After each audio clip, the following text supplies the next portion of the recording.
they were amazing how they kept it interesting. There were lots of, you know, and in saying those two shows, I didn't mention the ones with Mark Hamill. And those performances for me are the most fun, because Mark is an extraordinary joker. He's scary. To watch him record, he really, his face transforms, and he kind of devours the microphone, and he kind of, you know, it's something to watch. And the two of us interact really well, since we've been doing it for so long. So any of the Joker episodes are great. So when you did the video game, did that network? Well, I was just going to say Arkham Asylum, that's great.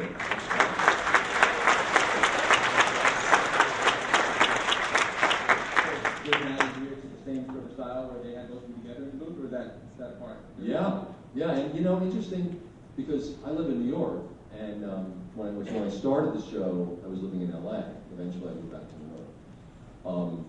And they're so serious about getting us in the booth together, because we work so well together. They insist on my being in LA to record these things. With phone patching and fiber optics, you know, you don't have to be in the studio. You can be almost anywhere and get the same quality, as I'm sure you all know. And when I've been on location shooting something and they've had to do something from out of town, they've done it. But otherwise, they really insist on my being there. So for each of the video games, I've had to go to LA. Lots of dialogue. Oh, that is, people who, unless you're in the business, you don't understand what recording those things were like. It's kind of like, you know, some kind of strange, Homeland Security could get their hands on it. It's like a torture device, you know. You're in a booth for 4 hours at a time. And when I'm with Mark, it's at least fun, because we interact. But then for the rest of the time, for another, you know, 2 or 3 days, I'm in the booth at 4-hour blocks alone. Because depending on how you play the game, it goes in a whole different direction. All of those lines have to be recorded. Think of all the different ways a game can go. And you've got to record all those lines. And then they want each line 3 takes for a safety, and they usually want 3 versions for a safety. So for get out of here, you're doing get out of here. Get out of here!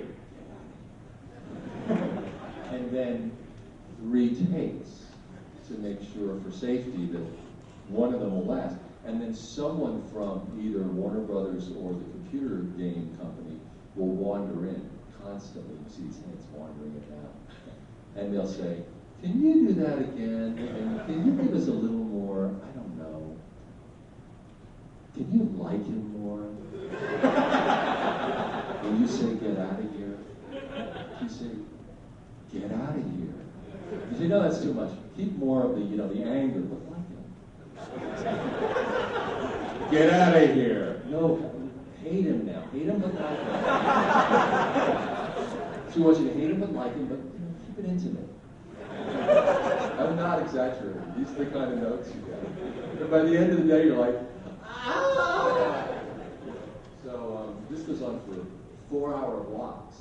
And when it's Mark and I, we keep each other sane, but then you're in there for 4-hour blocks alone, and we'll go on for days, because you've got to do all the variations. By the end of a week, not only can you barely talk, but you're ready to run screaming back to New York. I mean, you just want to get out of there.